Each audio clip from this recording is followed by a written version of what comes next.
Thank you. I'm Sarah John. I am 20 years old.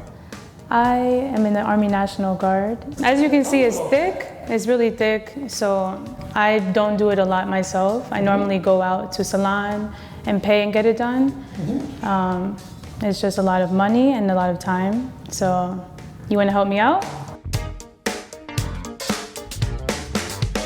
Okay, this curling is called the Farrah, which is automatic curling iron. It's very easy. Place it and press the button. I've never seen anything like this. And then just... That took like 5 seconds.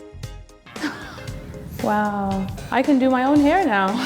My hair is not long in length, but it's very thick. So I have to section it and then hold the curling iron for a minute and burn my hair to get the desired result.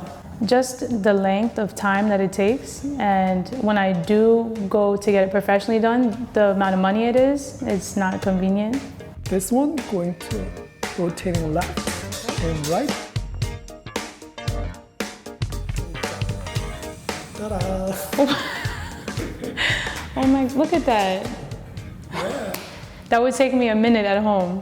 It was awesome. The amount of time it took from that to the curl, like, you guys see the...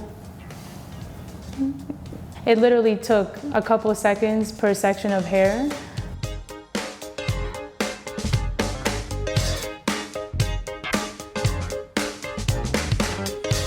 Oh my goodness.